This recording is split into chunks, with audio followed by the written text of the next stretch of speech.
This video is about OET reading part A. If you are a healthcare professional, nurse, doctor, physiotherapist, or pharmacist, you might be too smart for the OET. Yes, your medical intelligence, the very thing that makes you excel at work, can actually lower your score in reading part A. Here is why. Your doctor brain wants to understand, interpret, explain, and connect. It thinks, what does this symptom mean clinically? How does these medications interact? What's the pathophysiology behind this? Perfect for hospitals, but terrible for OET Part A. Because OET reading Part A doesn't reward understanding, it rewards exact locating and copying. So you need to switch brains from doctor brain to exam brain.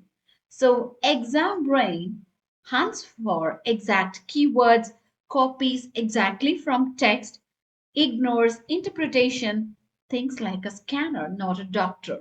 High scorers don't read like professionals, they read like machines. So by the end of this video, you will know exactly how to do it and you will have a full exam style part A set to practice like it's real. So let's start by understanding the two brains in detail. When I say doctor brain, that means your medical brain, right? It interprets meaning, explains clinically, paraphrases naturally, connects information across text, and thinks, why is this happening? What is the cause? And answer in own words, right?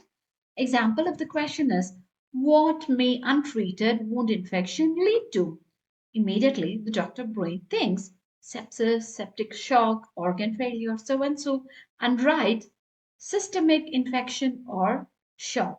This is wrong because you added, interpreted, or paraphrased. Okay? Your exam brain hunts exactly for exact words. It copies verbatim from text, ignores meaning or clinical reasoning, treats tests like a database, and thinks, where is this written actually? So the correct answer, you will get it from the text, which is sepsis. This is just an example, okay? So here the rule is in OET reading part A, Dr. Brain means danger. Yes. And exam brain, it gives you high score for the ticket. Okay. Now let's see an example directly. The topic for this one is post-operative complications. Post-operative wound infection is a common complication after surgery. It typically occurs within 3 to 7 days.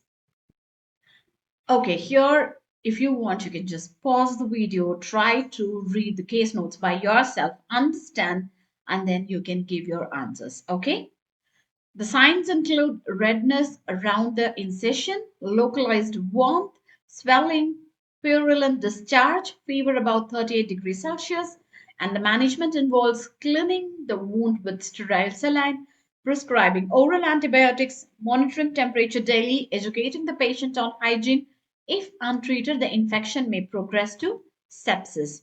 And the second text, text B, deep vein thrombosis, DVT, is the formation of a blood clot in the deep vein, usually in the leg.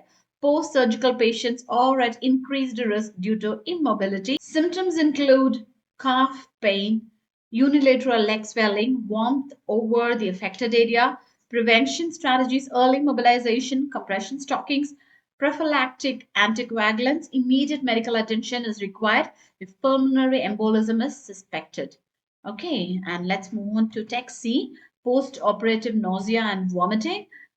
PONV affects approximately 30% of surgical patients.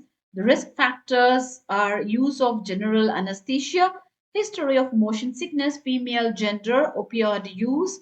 Management includes administering antiemetics, encouraging slow oral intake, maintaining hydration, reducing opioid dosage. Persistent vomiting may delay recovery. Okay, and let's move on to text D, urinary retention. Postoperative urinary retention occurs when a patient is unable to void after surgery, causes spinal or epidural anesthesia, pain, reduced mobility, signs lower abdominal discomfort, bladder distension, absence of urine output, management, bladder scan, intermittent catheterization, monitoring fluid balance, prolonged retention may damage bladder function. Now, let's move on to the questions here. So, you can read the question and try to analyze and come up with the answers that matches with the text, okay? The first one is the matching information. You have to find out from the text whether the text A has the information of text B, text C, or text D. Okay. The first one is complication linked to mobility. Second one affects approximately 30% of post-surgical patients. Third one, signs of infection at surgical site. Fourth one, use of compression stockings. Fifth one, symptom involving bladder discomfort. And the sixth one, risk factor related to general anesthesia. And the short answer questions are also here. You can answer in one or two words. What may untreated wound infection lead to? What scan is used for urinary retention? What medication type is used to prevent DVT? What symptoms suggest DVT in one leg? What is the percentage of patients affected by PONV? What is common antiemetic intervention? Okay, and let's see here for the question, first one. Okay, let me show you the answers and then I will explain. For the first one, occurs due to mobile immobility. Okay, so if you see the text B, it has the information, right? DVT occurs due to immobility. And text B also mentions post-surgical patients at risk due to immobility. Got it? And for the second question, which affects approximately 30% of the patient. So that comes in text C, which is PONV. So that affects approximately 30% of patients. And for the third one, that has listed redness, swelling, purulent discharge as signs of wound infection. The first one, text A, wound infection. Okay, so here you can see the swelling, localized warmth, redness, all these things. And the next question, which lists compression stockings as prevention strategy? Compression stockings. Okay, so that one again, text B. Yes, here you can see the compression stockings, right? So this is listed as a common one under prevention strategy. Okay, and the next question, which mentioned lower abdominal discomfort and bladder distension as urinary retention signs, or obviously that's text D. So text D, it mentioned the lower abdominal discomfort and then bladder distension. Okay.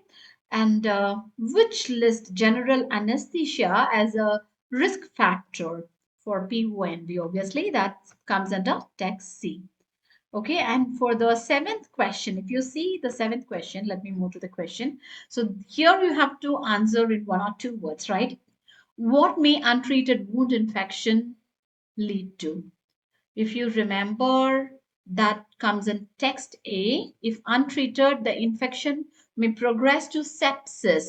So the exact wording should be used. Sepsis is the correct answer. And what scan is used for urinary retention? The text D mentions bladder scan as diagnostic method for urinary retention. So bladder scan is the right answer. And what medication type is used to prevent DVT? Anticoagulants. Got it? So that's the answer, which comes in text B. And what symptoms suggest DVT in one leg? Unilateral leg swelling. So that one comes under text B as well, which specifies unilateral swelling as a DVT symptom.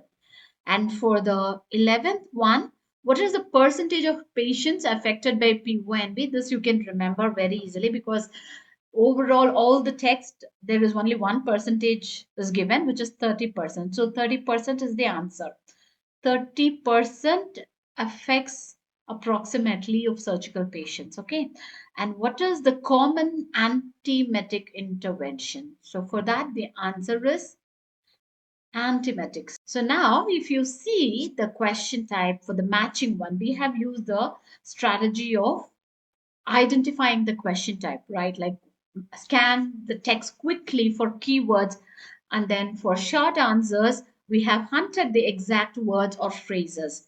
And remember, you have to activate your exam brain. Try to ignore the interpretation. You have to copy the exact phrases. You need to treat the text as a database and ignore doctor brain. Don't think clinically, don't paraphrase, don't add extra information. These are the things not required for this type of task. Okay. And keyword highlighting, you can circle exact words in text, mark question keywords, and you can match them literally. Okay. So OET reading pattern is not about how good a healthcare professional you are.